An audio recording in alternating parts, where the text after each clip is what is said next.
L'objectif de cet exemple est de montrer que la position d'un moment localisé n'a aucune influence sur le calcul des sollicitations dans une liaison. On travaille sur un parallélogramme mu par un vérin dont on recherche la force qu'il doit générer pour maintenir l'ensemble qui est soumis à un couple localisé M. Le calcul semi-graphique va nous donner un résultat immédiat pour peu qu'on procède à une analyse, maintenant classique, du problème. À savoir, remarquez que la poutre repère 2 et le vérin sont soumis à deux forces, ce qui permet de trouver la direction de certaines forces. On calcule alors la force en C, puis en isolant 1, on en conclut que la force dans le vérin se calcule à partir des différents bras de levier.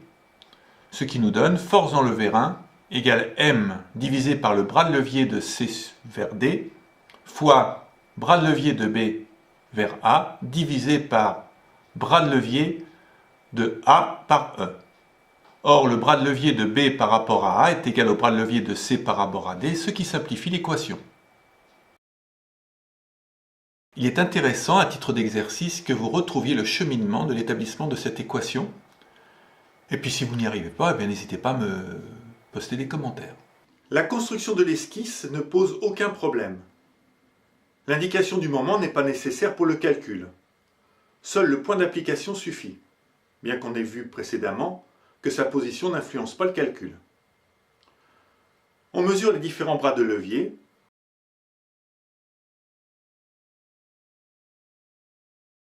Puis on trace une droite de façon à mettre en place l'équation qui permettra de calculer la force dans le vérin, FV.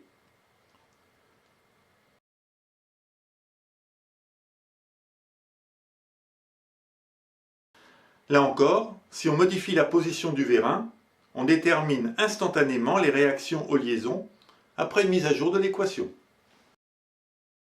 Le calcul graphique est ici impossible à cause de l'existence d'un moment localisé. Ceci dit, pour résoudre le problème, on se base sur les principes fondamentaux de la résolution graphique.